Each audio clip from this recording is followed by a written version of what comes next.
네, 국민의힘의 텃밭이자 보수의 상징인 대구가 뜨겁습니다. 더불어민주당 지도부는 대구를 찾아 지역 민심을 공략했고 국민의힘에서 제명된 한동훈 전 대표는 서문시장에서 새 과시에 나섰는데요.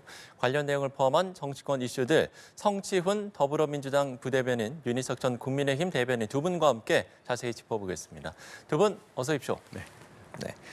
자, 민주당은 오늘 대구에서 현장 최고위원 회의를 개최했습니다. 정청래 대표의 발언 듣고 오늘 대담 시작하도록 하겠습니다. 국민의힘 법사위원들, 장동혁 대표, 송원석 원내대표, 일단 석고 대지하고 대국민 사과하십시오. 여러분들이 뽑아주신 국민의힘 소속 국회의원들이 대구 경북 통합을 반대하고 있습니다.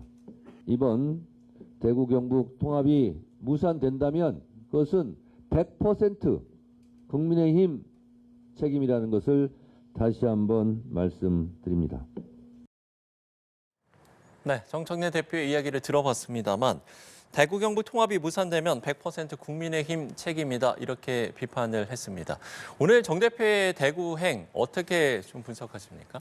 일단 사실 대구, 경북, 이 대구는 그 보수가 강세인 지역이잖아요. 네. 그럼에도 불구하고 정청래 대표랑 이 현장 최고위를 하기 위해 지도부가 출동한 이유는 이번 6월 지방선거에서는 대구, 경북도 정말 민주당에서 해볼만 하다라는 판단 하에 집중하기 위해 간 것 같습니다. 예. 특히나 그 중심적인 메시지는 아까 우리가 정청래 대표의 영상을 통해서 봤습니다만 대구, 경북 통합 저희 당이 주장했던 게 아니거든요. 국민의힘이 주장했던 겁니다. 근데 국민의힘 내부에서 내용이 나오면서 갑자기 그 브레이크가 걸렸습니다. 사실 다른 부분도 마찬가지거든요. 그러니까 대전 충남 통합도 광역단체장 전부 국민의힘 소속이었고 추진을 잘 하다가 민주당 정부로 바뀐 다음에 민주당이 하겠다고 하니까 갑자기 다른 입장을 내면서 반대를 하고 있습니다. 이런 것들은 어떻게 보면 대구 경북 그 시민들에게 지금까지 국민의힘을 많이 뽑아줬는데 지금 막상 대구 경북을 위한 그 법안이 통과되기 직전에 오니까 갑자기 국민의힘이 반대하고 있는 것 아닙니까?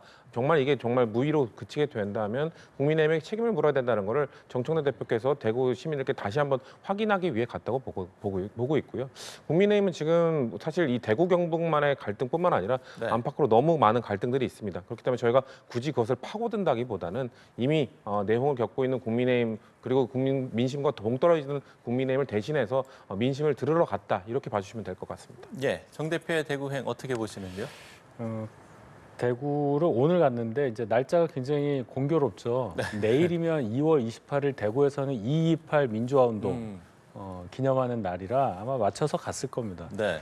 유사일에 민주당 지도부가 228에 맞춰서 대구를 방문한 것은 저는 처음으로 알고 있는데 그만큼 대구 경북을 공략하기 위한 민주당의 전략이 이번 지방선거를 앞두고 구체화되고 있다 이렇게 볼 수 있고요. 예. 정청래 대표가 이제 대구 경북 통합이 무산이 되면 이건 다 국민의힘 책임이고 뭐 장동혁 대표 등 사과해야 된다 이렇게 말씀하셨는데 정치 공세 치고는 좀 과해요. 일단 저희 당에서 어쨌든 우여곡절이 있었지만 통합에 찬성한다는 통합을 추진하기로 한 당론을 확정을 했고 그래서 추미애 법사위원장에게 법사위를 열어달라고 요청을 한 상태입니다. 그렇죠. 추미애 법사위원장이 국민의힘에서의 의견이 좀 다르다는 이유로 해서 법사위 통과를 안 해줬잖아요. 그래서 이제 이런 상황이 벌어진 건데 어쨌든 의견이 확인이 됐으니까 같이 그런 통합을 하자 이렇게 말씀을 하셔야지 갑자기 또 뭐 사과를 하라고 그러고 정치 공세를 이렇게 하니까 실제로 대구 경북 통합을 원해서 대구로 온 것이냐 거기에 대한 진정성에 대해서 의문을 갖게 되지 않습니까? 과한 정치 공세를 하러 굳이 대구까지 갈 이유는 없었다고 저는 봅니다. 예.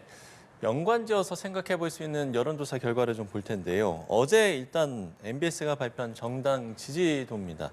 엠브렌 퍼블릭, K스텔 리서치, 코리아 리서치, 한국 리서치가 지난 23일에서 25일 만 18세 이상 1,002명을 대상으로 조사한 결과고요. 자세한 내용은 중앙선거 여론조사 심의위원회 홈페이지를 참조하시면 될 것 같습니다. 보면요, 뭐 지금 이제 국민의힘 지지율이 나오고 있습니다만 국민의힘의 지지율이 10%대로 떨어진 상황에서 무엇보다 눈에 띄는 건 지금 대구 경북에서 민주당과 국민의힘의 지지율이 동률을 기록하고 있는 이 부분인 것 같습니다. 물론 이제 오늘 나온 갤럽 조사에서도 국민의힘이 여기서는 이제 떨어지지는 않았습니다만 전주와 동일한 22%로 상승세는 없었는데 이 여론조사는 좀 어떻게 보세요? 그러니까 뭐 냉정하게 보면 지금 대구 경북에서 민주당이 정말 국민의힘과 뭐 해볼만하다, 이길만하다 이런 지표로 보기까지는 아직 무리인 것 같습니다. 네네. 왜냐하면 대구 경북은 워낙 그 국민의힘 강세 지역이었고 그럼에도 불구하고 이 정도 비슷한 동률 수치가 그래도 여론조사가 하나라도 나왔다는 거는 일단 대구 경북 민심이 국민의힘을 떠나고 있는 건 맞는 것 같습니다. 그 대안으로서 지금 민주당이 아직 선택받고 있지는 못합니다만 적어도 현재 국민의힘 그리고 국민의힘을 이끌고 있는 장동혁 지도부 특히나 장동혁 지도부가 계속해서 흔들리고 있는 상황 속에 2월 19일 날 있었던 윤석열 전 대통령의 그 판결 그 이후에 나온 입장문 이후로 전 대구 경북도 이렇게 그 여론조사 수치가 떨어지고 있다고 보거든요. 저희 당 같은 경우는 저희 당이 좀 약간 민심으로부터 떨어졌을 때 진보 진영의 그 지지자들로부터 눈높이를 맞추지 못할 때 호남의 민심이 크게 반응하거든요. 예. 마찬가지로 대구 경북의 민심이 반응한다. 이거는 국민의힘 특히나 장동혁 대표에 대한 경고라고 저희는 보고 있습니다. 이 경고에 대해서 국민의힘이 바로잡을 힘이 있다면 이거를 또 떠나간 그 대구 경북 민심을 바로 잡을 수가 있겠죠. 근데 지금 장동혁 지도부가 해왔던 행태로 봤을 때는 이 떠나간 민심을 잡긴 어려울 겁니다. 그럼 민주당이 이제부터 어떻게든 그 떠나간 대구 경북 민심을 우리를 한번 봐달라. 이재명 정부 열심히 하고 있으니 특히나 또 이재명 대통령이 대통령 선거 때 경북에서 상당히 많은 표를 받았거든요. 왜냐하면 경북 안동 출신이시잖아요. 그런 것들로 봤을 때 지금 국민의힘에게 다시 마음을 주고 싶지 않은 대구 경북 민심을 어떻게 보면 민주당으로서는 이번 지방선거와 이재명 정부 1년차, 2년차 넘어가는 이 시점을 계기로 잡을 수 있는 기회라고 보고 있기 때문에 저희는 지금 예의주시하면서 어떻게 민심을 잡을지 지금 고민하고 있는 상황입니다. 예. TK 민심이 국민의힘을 떠났다 이렇게 좀 봐야 되는 건지 아니면은 뭐 조금은 좀 흔들리고 있다 이렇게 봐야 되는 건지 어떻게 보세요? 일단은 떠난 상태라고 봐야 되겠죠. 지금 양당이 28%씩 기록하고 있고 이 지지 유보하시는 층이 이제 37% 이렇게 나오고 있지 않습니까? 예. 그러면 지지 유보하고 계신 분들이 제일 많은 건데 그건 아마도 국민의힘을 지지하시던 분들 중에 상당수가 이탈을 해서 지지를 유보하고 있는 거다 이렇게 봐야 되겠습니다. 그렇다면은 전통적으로 국민의힘을 지지하고 계셨던 대구 지역 또 경북 지역 분들의 그 지지가 지지세가 좀 이제 균열이 났다 이렇게 봐야 되고 그렇다면은 지금 상태에서 뭔가 변화를 줘야 다시 그 지지 철회했던 분들이 지지세로 돌아설 수 있다 이런 아주 간단한 논리를 생각할 수 있지 않겠습니까? 그런데 지금 당 상황을 보면 과연 그런 어떤 방향 전환이 일어날 수 있겠느냐 하는 것에 대해서 대단히 회의적이어서 예. 걱정이 되는 것이고 뭐 여러 가지 분석은 있겠습니다만은 대구 경북이 뭐 민주당의 선거 때 뭐 진다 이런 거보다도 국내의 전반적으로 지금 너무나 수치가 안 나오고 있기 때문에 보수가 이렇게 되면은 정말 한국 정치에서 설 자리를 거의 잃는 게 아니냐 이런 보수 붕괴론이 나오고 있는 상황이라는 것이 훨씬 더 중요하게 생각되어져야 할 지점이라고 봅니다. 따라서 이 수치를 뭐 절대적으로 본다 이거보다도 민주당의 반도 안 되는 지금 이 조사 결과 가지고는 한 2.5배 차이 나거든요. 이런 적이 없잖아요. 그러니까 보수 지지자들 지지하시는 분들의 마음을 빨리 돌릴 수 있는 것을 그래도 제1야당 국민의힘 지도부가 빨리 신속하게 찾아야 한다. 이런 말씀을 제3, 제4 강조합니다. 예. 자, 이런 가운데 국민의힘에서 제명된 한동훈 전 대표도 오늘 대구를 찾았습니다. 한 전 대표의 발언 듣고 대담 이어가 보도록 하겠습니다. 함께 들어보시죠. 대구는 보수의 책임감과 자부심의 상징이잖아요. 정면으로 설득하고 미래로 가야 한다고 생각합니다. 1920년에 만들어진 쌍화차가 아주 맛있는 쌍화차에 계란을 띄워주시는 미도다방이라는 곳에 가서 상당한 시간 동안 있었어요. 결국은 당신의 길이 맞았다 이런 말씀을 많이 해주시더라고요. 지금 이 국민의힘의 소위 당권파들은 정확하게 윤석열 노선을 따르고 있죠. 그래서는 보수의 미래가 없습니다. 예. 그럼 이번에 재보궐 등판합니까? 왜 굳이 배제하겠습니까? 네, 이렇게 한동훈 전 대표의 이야기를 들어봤습니다. 국민의힘에서 제명된 이후 첫 행선지로 대구를 택했습니다. 부산 이야기하셨던 분들도 있었던 것 같기도 한데 대구를 택한 이유 어떤 의미라고 보세요? 지금 그동안 이제 제명 사태도 겪고 하면서 한동훈 전 대표는 쭉 이제 국민의힘 내부를 바꿔야 한다, 국민의힘을 개혁해야 된다 이런 메시지를 많이 냈었는데. 당이 이제 이 정도까지 혼란을 겪고 있으니까 이제 당보다 보수 전체를 생각하는 그런 관점을 가질 수밖에 없었을 겁니다. 그렇다면은 메시지가 당 재건보다 이제 보수 재건으로 가야 되겠죠. 그렇다면은 그러한 메시지를 발산할 수 있는 가장 최적의 장소는 보수의 본산으로 누구나 인정하는 대구. 거기에서도 서문시장에서 그 발언을 하는 것이 훨씬 더 효과적이고 선명하지 않느냐. 아마 이런 정무적 판단에 따라서 대구를 방문했고 네. 그래서 오늘 서문시장에서 여러 메시지를 말씀하신 게 아닌가 저는 그렇게 판단합니다. 예. 어떤 의미라고 보시는지요? 일단 아까 살짝 말씀드린 것처럼 저희 당 진보 진영의 민심을 가장 크게 느낄 수 있는 건 사실 호남이잖아요. 그래서 그럴 때 광주를 찾는 분들이 많은데 보수는 반대로 대구를 찾는 겁니다. 저는 한동훈 전 대표 표현에 따르면 이제 정면 승부라는 얘기를 했잖아요. 그야말로 보수의 심장이라고 할 수 있는 대구 시민들을 만나면서 민심을 들어보겠다는 것 같습니다. 그러니까 윤 어게인으로 가야 되는 거 진짜 맞습니까? 장도혁 대표가 그 2월 20일 날 발표한 메시지에 따르면 윤석열 전 대통령과 절연하자는 사람들을 절연하겠다라는 메시지나 다름없는 그런 말을 하고 있는데 그게 정말 맞는지 아니면 어떻게 보면 당에서 쫓겨난 한동훈 전 대표가 주장하던 절윤 메시지가 맞는지 이것을 보수의 핵심이라고 할 수 있는 대구 시민들한테 직접 물어보겠다라고 하고 달려간 것 같습니다. 네네. 하고 대구 시민들은 아마 솔직하게 답변을 하실 것 같아요. 오늘 글쎄요 지금 오늘 갔기 때문에 서문시장이라는 곳을 오늘 갔기 때문에 뉴스를 보니까 뭐 지지자들 반대자들 다 모였다고 하는데 아마 그것도 대구 시민들의 민심을 어떻게 보면 표현하는 거겠죠. 여전히 장도혁 지도부를 지지하는 사람도 있겠습니다만 그거에 대해서 잘못됐다고 꾸짖는 사람들도 어마어마하게 많이 모인 거기 때문에 그 모습을 보고 저는 장도혁 지도부가 이제 깨닫는 게 좀 있어야 될 것인데 제가 봤을 땐 깨닫는 게 없을 것 같아요. 그렇기 때문에 사실 왜냐하면 장도혁 대표가 깨달을 타이밍은 여러 번 있었는데 계속 실기하고 이제 나는 전환하지 않겠다. 나는 한동훈 전 대표 얘기는 듣지 않겠다라고 선언을 한 거나 다름없기 때문에 한동훈 전 대표 입장에서는 장도혁 지도부가 말을 안 들으면 어쩔 수 없죠. 그보다 더 위에 있는 유권자들을 국민들을 설득하라고 가야 되는 거니까 대구 시민들을 설득하는 과정이 어떻게 장면이나 이런 메시지로 연출되는지는 아마 국민들이 보시고 판단할 거라고 생각합니다. 예. 앞서 이제 저희가 들려드린 그 라디오 인터뷰 말미에 그 라디오 진행자가 그럼 이번에 재보궐 등판하는 겁니까? 왜 굳이 배제하겠습니까? 이렇게 이야기를 했거든요. 상당히 좀 의미심장하게 좀 들리거든요. 그렇죠. 출마 생각에 열려 있다. 출마할 수 있다는 것을 강조한 거죠. 그렇다고 해서 네. 100% 출마한다 또 그렇게 볼 수도 없는 건데 일각에서는 출마는 안 하고 외곽에서 뭔가 좀 지지세를 더 확충하는 작업 뭐 여기에 치중하지 않을까 아무것도 결정 못한다 이런 비난도 하실 수가 있는데 네네. 꼭 그건 아니라는 거죠. 그렇게 말씀드릴 수밖에 없는 것이 이 재보궐이라는 것을 통해서 국회 등원을 생각하는 거 아니겠습니까? 총선이면은 뭐 지역구가 200개가 넘으니까 여러 가지 이제 당선을 목표로 한 정무적 선택의 여지가 많은데 재보궐 같은 경우는 굉장히 그 숫자가 적잖아요. 지금 확정된 것은 4군데고 또 앞으로 지방선거 나가실 현역 의원들이 어느 분이 후보가 되냐에 따라서 지역들이 이제 속속 나올 텐데 그렇죠. 알 수가 없습니다. 그러니까 한동훈 대표 입장에서는 지금 말씀하신 저 정도 수준의 정무적 발언 외에는 더 할 수가 없는 거죠. 결론적으로는 당선도 가능하고 또 그 당선을 통해서 정치적으로 무게감을 훨씬 더 할 수 있는 그런 지역구가 나올 경우에는 제가 볼 때는 출마 가능성이 높다고 보고요. 그런 여러 가지 상황을 아직은 지켜봐야 될 그런 분위기다.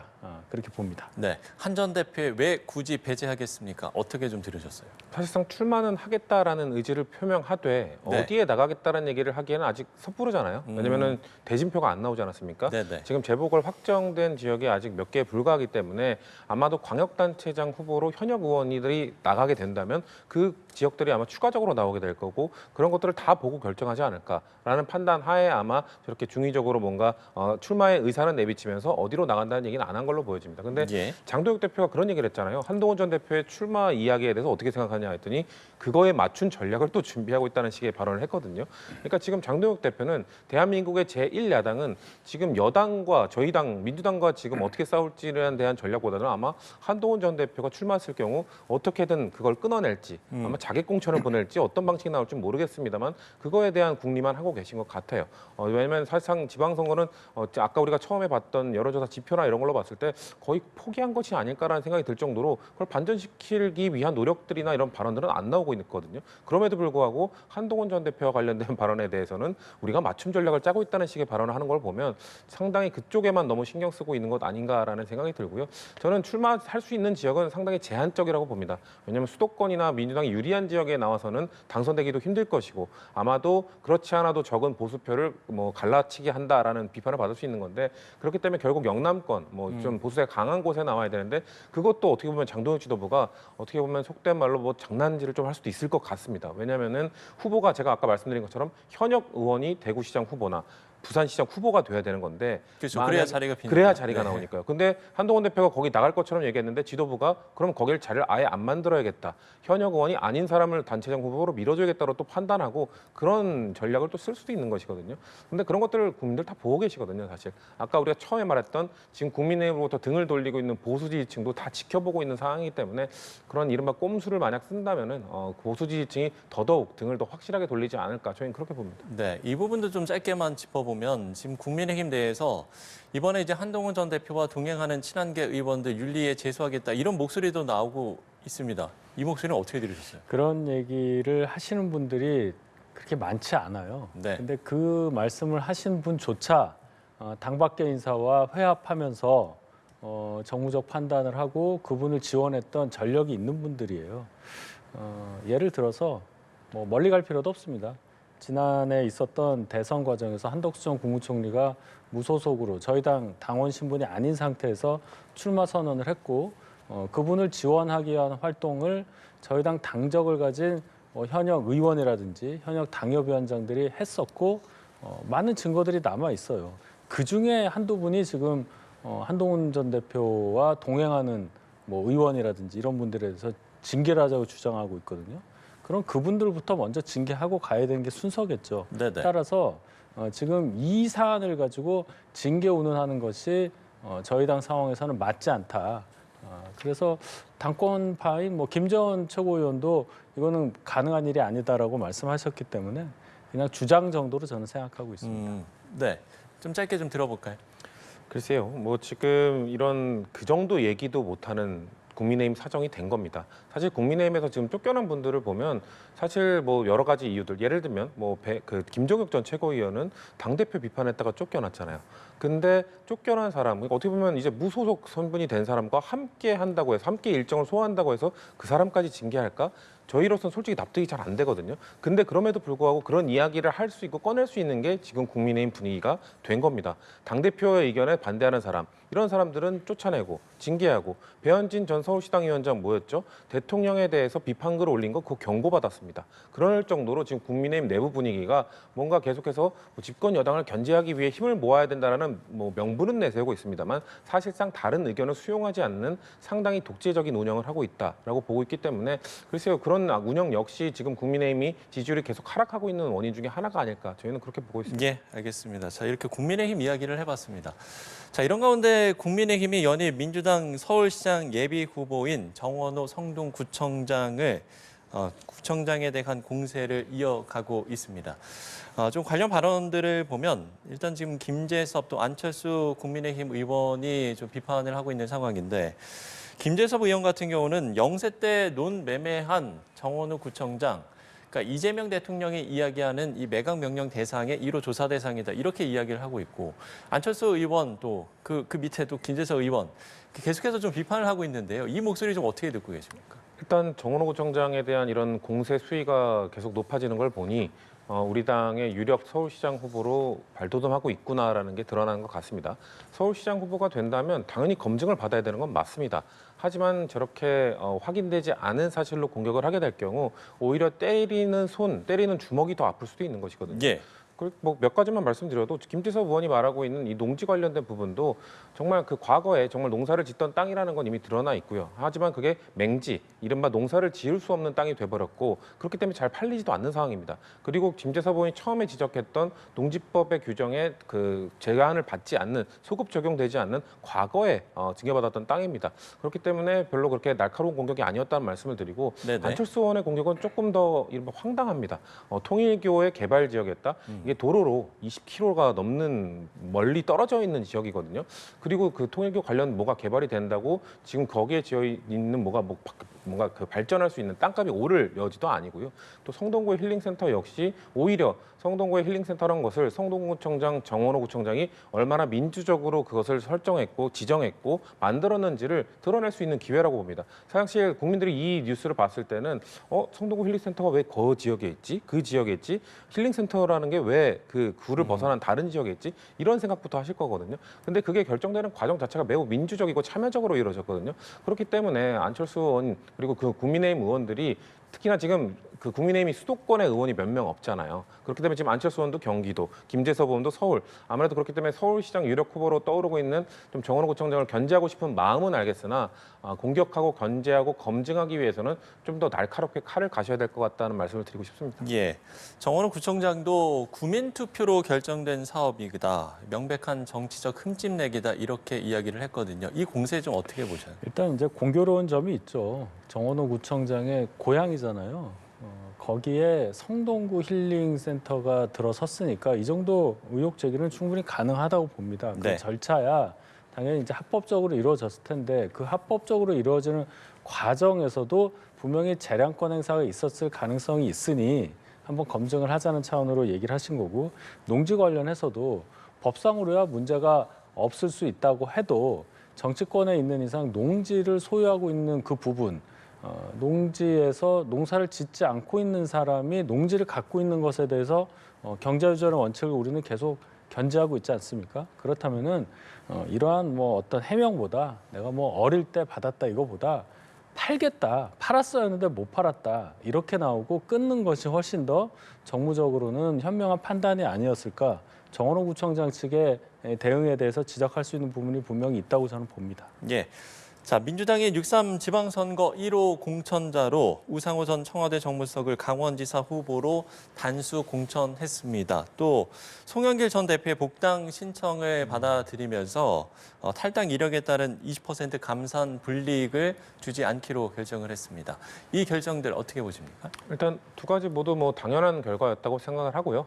강원도지사 후보 같은 경우에는 사실 원래 출마를 고민하고 있던 이광재 전 지사가 출마를 접고 그 우상호 후보를 지지하겠다고 선언함으로써 네네. 사실 당내 교통 정리가 완료된 상황이었고. 거든요. 그리고 지금 현역 강원도지사가 국민의힘 소속이잖아요. 그리고 강원도도 보수세가 강한 지역이기 때문에 아무래도 이렇게 1호 공천으로 뭔가 힘을 실어주기 위한 이런 발표였다고 저는 보고 있습니다.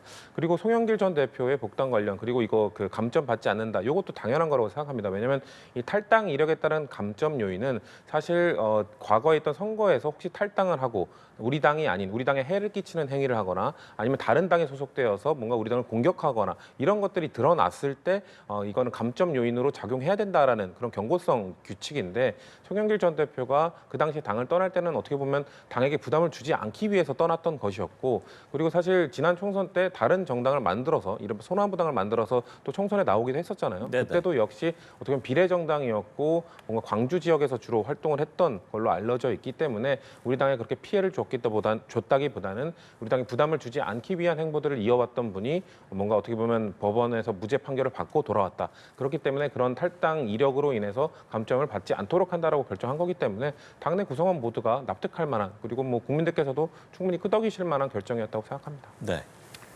우리가 잊지 말아야 될 것은 송영길 전 의원에 대해서 무죄 판결이 난 것이 정말 죄가 없어서냐, 그것이 아니라는 점, 그것을 꼭 기억해야 한다는 것을 다시 한번 강조합니다.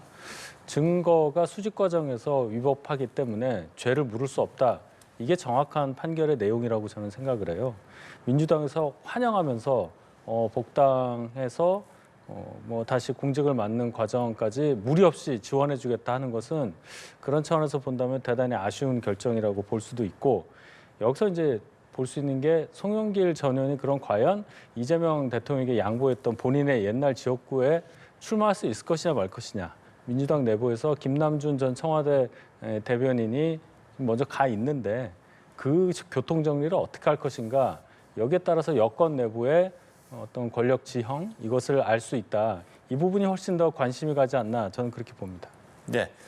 자, 이번에는 이재명 대통령의 메시지를 좀 분석을 해볼 텐데요. 이재명 대통령이 연일 이제 강경한 부동산 메시지를 내놓고 있는데 어젯밤에는 투기용 1주택도 매각이 유리하도록 그런 상황을 만들겠다.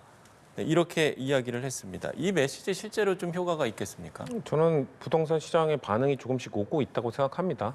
사실 뭐 다주택자도 마찬가지고 1주택자, 오늘 이번에 언급하신 1주택자도 마찬가지고 다주택자 자체가 뭐 장마화된다, 잘못됐다 이런 평가를 하는 것이 아니라 그 중에서도 투기 목적을 갖고 있는 분들, 어떻게든 빚을 정말 최대한 끌어모아서 부동산을 사놓으면 뭔가 이 이자를 내는 속도보다 당연히 부동산 가격이 오를 것이다. 많은 국민들이 거기에 뛰어들었기 때문에 이렇게 그 부동산 가격이 너무 폭등하는 것 아니냐라는 말씀들을 기본적 생각을 갖고 있는 것이거든요. 예. 그렇기 때문에 이재명 대통령은 점점 자신감을 갖고 계신 이유가 단순히 우리가 이전 정부 때는 규제와 이런 그 규제를 강화하면서 뭔가 옥죄는 방식으로만 했었는데 뭔가 국민들이 갖고 있는 자산을 증식시키고 싶은 그 본능 이것 자체를 부정하시지 않거든요. 그렇기 때문에 이재명 대통령은 그런 본능을 좀 주식시장으로 옮기겠다라는 기본적 생각을 갖고 있었던 겁니다. 근데 연일 지금 코스피 5천, 6천 이러면서 많은 그 예치금들이 지금 그 쌓여가고 있거든요. 그러니까 국민들이 주식 투자로 뭔가 자산 증식의 본능을 여기서 발휘하기 위해 옮겨가고 있습니다. 그런 상황이라면 정말 자산 증식하고 싶은 사람들은 이쪽으로 자금을 옮기고 있으니 여기서 정말 아직도 투기 목적을 갖고 부동산에 투자하려고 하는 사람들, 투기하려고 하는 사람들을 잡아내겠다, 속아내겠다라는 의지를 계속 표명하고 있는 것이기 때문에 부동산 정책은 사실 심리적인 요인이 많습니다. 정말 정부가 버틸 것인가, 정말 대통령이 끝까지 밀고 나갈 것인가 이런 것들을 보고 계시는 분들이 많을 텐데 지금 정도의 메시지가 계속 나오는 걸 보면 아마도 많은 분들이 대통령 정말 끝까지 해보려고 하는구나. 그러면은 이번 버티지 말고 물러서야겠다라는 판단하는 분들이 전 있을 거라고 보기 때문에 시장의 반응도 어느 정도 나타날 거라고 보고 있습니다. 예, 지금 이제 이야기를 해주셨습니다만 이게 이제 한두 번이 아니라 연일 이제 이 메시지가 나오기 때문에 강력한 의지가 있는 게 아닌가 이렇게 좀 생각을 할 수도 있을 것 같기도 하고요. 네, 대통령의 그 의지에 대해서 저는 대단히 높은 평가를 드리고 싶어요. 분명히 부동산이라는 소재를 활용을 해서 정상 이상의 이윤을 얻고자 하는 분들이 있죠. 그 투기 네. 세력이라고 하는데 주택을 많이 가지고 있으면서 뭔가 값을 띄워서 이익을 많이 얻고자 하는 사람들을 우리는 주로 생각을 하죠. 그분들 때문에 비정상적으로 주택 가격이 올라가는 것, 그것을 막겠다는 것을 누가 반대하겠습니까마는 지금 보면 투기용 1주택도 어떤 식으로든 규제하겠다는 건데 주택 하나를 가지고 비거주하면서 투기를 한다는 것이 문장이 맞을까? 그것을 어떻게 판별할까에 대해서 대단히 의문이 들고요. 그런 투기 세력을 제외하고 교육이라든지 아니면 주거 환경이라든지 이러한 욕구 때문에 한정된 이 땅 주택 공급 이것 때문에 발생하는 이 주택 가격의 상승 여기에 대해서는 그럼 어떻게 생각하고 있느냐 여기에 대한 의문이 분명히 있을 거예요.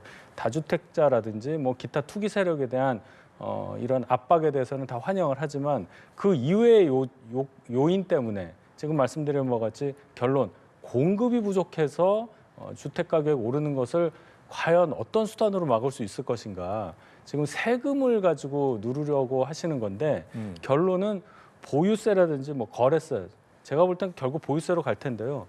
보유세가 너무 높아서 내가 집을 더 이상 소유할 수 없을 지경이다. 라고 생각할 정도로 세율을 올린다면 즉시 조세 저항이 있을 거예요. 아마 엄청나게 많은 세금을 걷어야만 보유세를 걷어야만 집을 내놓는 사람이 생길 거거든요. 과연 그 선을 어떻게 대통령은 생각하고 계신지 대단히 궁금합니다. 예.